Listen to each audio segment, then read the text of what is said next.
우리가 지금 2026년도 요한복음 시리즈를 우리가 시작을 해요. 그 말씀을 나누고 있습니다. 지난주에 말씀으로 오신 예수님이라는 제목을 가지고 요한복음 시리즈 첫 시작을 했습니다. 개론을 우리가 조금 나눴죠. 혹시 기억하십니까, 여러분들? 말씀으로 오신 예수님, 사복음서가 있죠. 우리 복음서에는, 그죠? 신약 성경 중에, 그죠? 마태복음, 마가복음, 누가복음, 요한복음이 있어요. 예. 우리 태호랑은 작년에 저번 주에 좀 배웠는데, 뭐가 사복음서 우리 조엘 라엘, 사복음서 중에 있는 복음서가 4개가 있는데, 가스펠 바이블 4개가 있는데, 마태복음, 마가복음, 누가복음, 요한복음이 있는데, 이 마태복음, 누가복음, 마가복음은 세 복음서는 어떠한 원시적인 오리지널 레터에서 왔어요. 그래가지고 문맥과 그 순서가 거의 비슷하죠. 그러나 우리가 배우는 이 요한복음은 문맥과 그 그램마 형식이 전혀 다릅니다. 그리고 한 사람이 쓸 수 없고 여러 사람이 쓰지 않았나라는 굉장히 퀄리티 높은 전형적인 그런 헬라어식 그 문법과 지금 오늘날에 우리가 어사이먼트를 쓰고 우리가 요즘에 책을 읽는 그 순서의 모토가 되는 것이 바로 요한복음입니다. 우리가 저번 주에 그걸 배웠죠. 사복음서에는 공관복음이라는 게 있고 또 하나 요한복음이라는 게 있는데 우리는 요한복음을 배웁니다. 자, 그래서 오늘 말씀은 예수님이 어떠한 분인지를 조금 말씀을 좀 살펴보겠습니다. 어떠한 분이신지를 이 요한복음 기자가 선포하는 내용이에요. 지난주는 말씀으로 오신 예수님, 태초에 예수님이 동일하게 있다. 천지창조하고 4,000년 후에 예수님이 온 게 아니고, 그쵸? 천지창조 후, 2000년 후, 노아의 방주, 2000년 후 예수님입니다. 그리고 2000년 후 우리가 사는 게 지금 현재입니다. 그래서 성경학적으로는 저희 역사가 총 6000년 정도를 얘기를 합니다. 아무튼 요한복음은 지금 예수님은 언제부터? 천지창조를 할 때부터 계신 분이라고 말을 합니다. 자, 그게 어떻게 오셨어요? 말씀이 육신으로 되어 오신 분이라고 말을 하죠. 자, 오늘은 이 요한복음 성경 기자가 세례 요한에 대해서 설명을 합니다. 지난주에 잠깐 얘기했는지 모르겠지만 제가 공부할 때는 이 요한복음이 사도 요한이 저자라고 우리가 공부를 했어요. 그러나 최근 한 30년 사이에 이 새로운 신학자가 이게 사도 요한이 쓴 게 아니라 장로 요한이 썼다. 라고 지금 굉장한 그런 디베이트가 있습니다. 근데 그쪽이 더 확실하다는 게 맞대요. 장로 요한이라는 게 사도 요한이 쓴 게 아니고, 아무튼 어떤 이 요한이라는 이 요한복음의 이 성경 기자는 누가요? 예수님을 영접하기 위해 이 세례 요한이라는 사람을 얘기를 하고 있습니다. 26절, 27절 보겠습니다. 요한이 대답하되 나는 물로 세례를 베풀거니와 너희 가운데 너희가 알지 못하는 한 사람이 있었으니 곧 내 뒤에 오시는 그이라. 나는 그의 신발끈을 풀기도 감당하지 못하겠노라. 이건 지금 요한 기자가 요한복음에 있는 분이 세례 요한이 한 말을 쓴 겁니다. 뭡니까? 이 세례 요한은 누구를 얘기해요 지금? 예수님을 지금 말을 하고 있죠. 자신의 역할을 지금 분명히 하고 있습니다. 당시 세례 요한은 세례를 주는 어떤 그 레위족 속의 한 사람으로서 굉장히 존경을 받는 사람이에요. 어쩌면은 당신이 선지자냐, 당신이 메시아냐 라는 소리를 들었을 수도 있었어요. 그러나 과감하게 그 자리를 거부하죠. 자신의 역할이 무엇인지 분명하게 말을 합니다. 세례 요한의 이 겸손한 고백과 예수님에 대한 가장 복음적인 선언이 함께 울려 퍼지는 그 기본이 바로 이 겸손, 자신의 역할에 아주 충실한 이 겸손의 마음이라는 것입니다. 보라, 세상 죄를 지고 가는 하나님의 어린 양이라는 말을 선포하면서 자기는 세례를 주는 사람이지 선지자가 아니다. 예수님, 이분이 바로 선지자이냐라고 선포를 하고 있는 거죠. 사람들은 세례 요한이 베푸는 세례를 받기 위해서 이스라엘 전국 각지에서 사람들이 이 요단강으로 세례 요한을 보러 옵니다. 자연스럽게 세례 요한 곁에서는 그의 사역을 돕는 제자들이 생겼겠죠. 그 중엔 누가 있습니까? 여러분도 잘 아시는 베드로와 그의 형제 안드레가 있었습니다. 너무나 잘 알죠? 피터와 앤드류. 이게 지금 우리가 아는 사람으로는 예수님의 제자 아닙니까?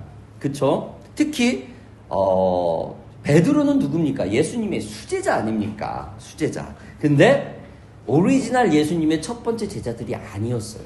누구의 제자? 세례 요한의 제자였습니다. 자, 우리 요한복음 1장 36절 37절 함께 보겠습니다. 예수께서 거니심을 보고 말하되 보라 하나님의 어린 양이로다. 두 제자가 그의 말을 듣고 예수를 따르거늘. 세례 요한의 한마디로 자신의 제자들이 예수님을 따라가요. 그냥 자기 밑에 있던 사람인데 그냥 다른 사람을 따라간다는 거예요. 그러면서도 이 세례 요한은 자기의 하고 있는 그 역할에 최선을 다하면서 말씀을 선포를 한 겁니다. 여러분, 내가 이 말을 했을 때, 내가 어떤 이 사람을, 몰라요. 저는 이제 제가 기술을 좀 배울 때, 그런 좀 경쟁심이 있는 사람들이 있었어요. 지금이야 레시피라는 게 다 공개가 돼서, 그쵸? 특별한 자기만의 시그니처 아니고는 오픈이 안 되거든요. 근데 제가 기술을 배울 때는 상당히 그 레시피라는 게 중요했어요. 목숨과 같은 거였어요. 왜 그러냐면은 이거를 다 알려주면 나가서 똑같은 제품을 상대 앞에 가게 해서 오픈을 해요. 이게 레시피의 중요성이거든요. 절대 오픈하지 않습니다. 그래서 인류 기술자들은 보면은, 물론 저도 이제 어느 정도 돼 보니까, 가보면 별것도 하나도 없어. 아주 기본기만 잘 지켜요. 그쵸? 왜 뮤지션들도 보면은, 전공자와 비전공자 차이가 보니까, 딱 까놓고 아무것도 없어요. 그냥 기본기를 제대로 엄청나게 교육을 받았던 애들이 전공자들이에요. 자꾸 다시 기본기로 돌아와요. 모든 새로운 음악을 도전할 때도 기본기를 다시 하려고 해요. 근데 이제 비전공자들은 일단 눈앞에 있는 걸 급하게 하는 적이죠. 아무튼 자신이 가지고 있는 걸 다 내어줘요. 지금 세례 요한이 그렇습니다. 당장 자신이 한 말 때문에 두 제자가 예수님한테 갑니다. 이런데도 세례 요한은 자신의 역할에 최선을 다합니다.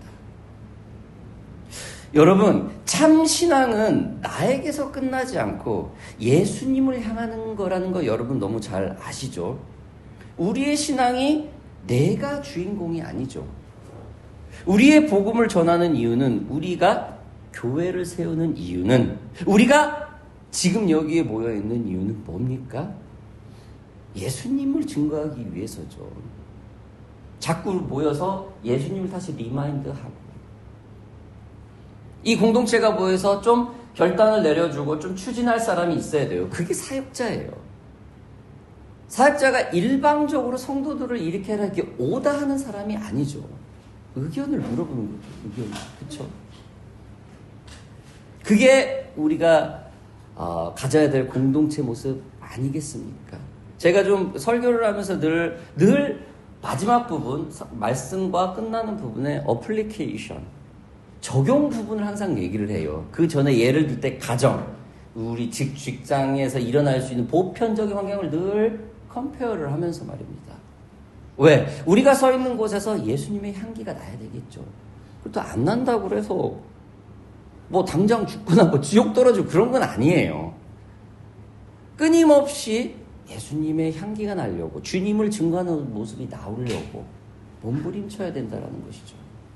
그냥 교회 와서는 너무 잘하고 말씀도 잘 선포하고 성도들과 너무 잘 어울리는데, 자기가 해야 될 일터에 돌아가서, 사업에 돌아가서, 포지션에 돌아가서, 가정에 돌아와서 전혀 다른 사람의 삶과 말투가 나온다면 그거는 안 되겠죠.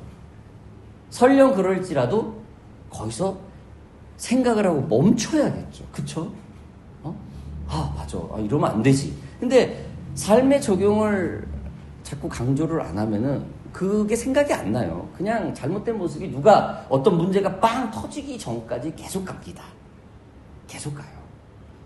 그래서 저는 늘 적용 부분을 강조합니다. 저와 여러분들이 이 자리에 모여서 이렇게 오전에 교회를 이렇게 알고 보고 비 오는 날 우리 이렇게 1시간 이상 같이 차 타고 오고 우리 인중전환이 피곤할 텐데 이제 아이들 데리고 이렇게 교회도 오고 이런 모습 뭡니까?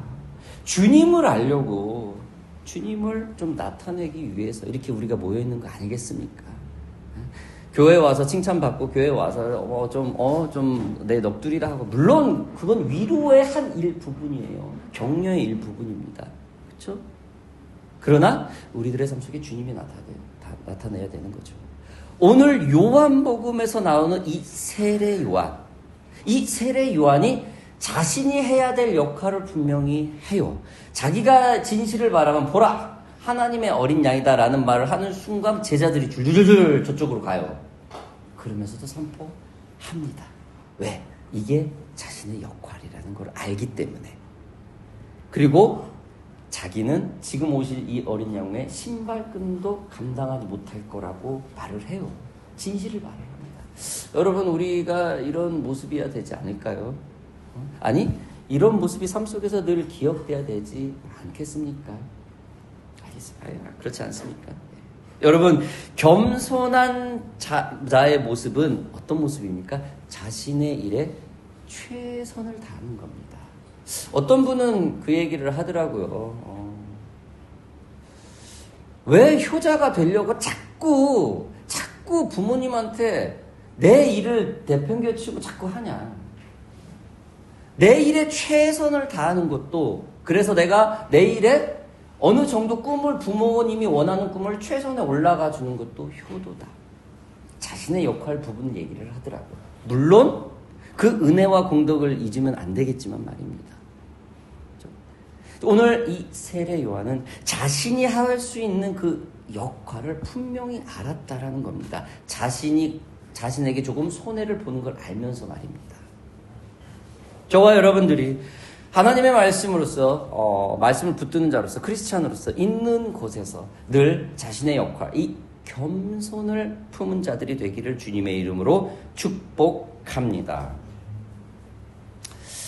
자, 우리가 복음을 전하는 사람으로서 또한 이 자신의 역할에 최선을 다하는 이 겸손한 모습이라면은 여러분 참된 이 겸손이라는 게 도대체 무엇일까요? 아니 우리가 생각하고 있는 크리스찬의 이 참된 겸손은 뭐라고 여러분들은 생각을 하고 있습니까? 세례 요한은 이 예수님을 보고 분명히 이렇게 말을 하죠. 나는 그의 신발끈을 풀기도 감당하지 못하겠노라. 여러분 이게 얼마나 겸손한 태도입니까? 참 젠틀하죠? 참 깍듯해요. 이 세례 요한이. 예수님한테 참 깍듯해요. 예의가 참 바른 사람이에요. 여러분 예배가 뭡니까? 우리 여기 예배하러 왔죠. 하나님께 예배. 예배가 뭡니까? 보이지 않는 하나님께 예를 갖추는 게 예배의 기본입니다. 그래서 우리가 고백하는 이 주기도문도 처음에 사도신경도 처음에 하늘에 계신 우리 인사예요. 안녕하세요. 인사입니다. 경배입니다. 경배. 주님을 높이죠. 우리가 부모님을 받고 선생님을 보고 어디를 가서도 안녕하세요. 인사를 하죠. 예를 갖추는 거예요. 여러분이 세례 요한이 예수님을 처음 봅니다. 어떻게 하죠? 굉장히 예를 갖춰요. 깍듯하게 말합니다. 여러분 20세기의 최고의 지성인이라고 불리는 이 C.S. 루이스는 이렇게 겸손에 대해서 이렇게 말을 했습니다. 겸손이란 자신을 낮게 생각하는 것이 아니라 자신의 생각을 적게 하는 것. 굉장히 일리 있죠? 우리가 자신을 너무 낮춘다. 나 못했으니까 나는 못. 이게 참 겸손이 아니라는 게 아니라 이 내가 가지고 있는 생각이 상대보다 조금 적게 온통 내 머릿속에 나만 생각하는 사람을 우리는 이기적인 사람이라고 그러죠. 어떤 일이 벌어질 때 그럼 나는? 부부끼리도 이렇게 하면 그럼 나는? 이거는 자기 생각이 가득한 사람입니다. 나보다도 그럼 내 아내는? 그럼 내 남편은? 이렇게 그럼 우리 아이는? 우리 하나님은? 뭐 이런 거 있죠. 이게 바로 겸손이라는 거죠. C.S. 루이스는 이 겸손이라는 것을 아주 적절하게 표현을 했습니다. 저 또한 아주 이 부분에 참 공감을 한다는 사람 중에 한 사람입니다. 여러분, 겸손은 나는 아무것도 아니야라고 스스로 깎아내리는 것이 아니고 오히려 하나님 안에서 받은 그 가치와 존재, 그 은혜를 분명히 알되 모든 것이 내 공로가 아니라 나의 공로가 있어요. 분명히 여러분 있습니다. 그러나 내 공로는 작고 하나님의 은혜가 월등히 많다라는 것을 인지하고 있다라는 것이 참된 겸손이랄 수 있을 것입니다. 여러분, 하나님 중심적 태도라는 말이 있죠. 겸손은 하나님 앞, 즉 코람데오라는 그 말처럼 자신이 피조물 앞에서 죄인임을 인식하고 있다라는 것이죠. 어느 곳에 가서든지 내 머릿속에, 내 생각 속에, 내 관점 속에 늘 하나님의 생각, 관점이 있다라는 거죠. 여기 우리 자녀들도 있지만 여러분, 이 자녀들이 어느 날 되면은 나가서 가정보다 친구보다 환경을 더 생각할 나이가 옵니다. 그래서 저 또한 어릴 때부터 노래를 불렀어요. 가정중심. 항상 아이들이 나가도 아빠 뭐해? 엄마 뭐해? 지금도 연락이 와요. 지금도 조는 결혼을 했지만 그의 아내에게 늘 어느 날 부모가 전화를 해요. 너 왜 전화를 안 해? 이거는 이 아이가 가정에 관심이 없어요. 온통 친구와 지금 달콤한 세상에 홀딱 아트랙티브된 그런 거가 되는 거예요. 여러분, 코람데오, 하나님 앞에서라는 것은 우리 중심에 어디를 가든지 어떤 일을 하든지 하나님의 이 중심, 이게 눌린 게 아니라는 거죠. 어떤 하나님으로서 율법적으로 잘못되어진 그게 아니라 오직 내 머릿속에 하나님 앞에 있다. 보이지 하나님이 내가 어두운 곳에 있든 친구를 만나든 기쁜 일을 하든 참된 일을 하든 복음을 전하든 음란한 곳에 있든 늘 하나님이 날 쳐다보고 있다는 걸 인식하고 있다는 거죠. 내가 어느 곳에 있든 아이고 우리 아빠가 걱정하겠네. 이렇게 우리 엄마가 전화를 해주는 거예요. 엄마 뭐예요? 나왔는데 자리 옮기려고 하는데 마침 엄마가 생각나네. 아빠가 생각나네. 이 전화 한 통화에 가정이 평강이 오거든요. 하나님 앞에서라는 게 이런 거 아니겠습니까, 여러분? 저와 여러분들이 어느 곳에 가든 내가 하나님의 사람으로서 하나님이 늘 나를 지켜보고 있다라는 사실, 이걸 늘 생각하라는, 여러분, 이게 참된 겸손이라고 생각을 합니다. 오늘 마지막 구절 보겠습니다. 30절 보겠습니다.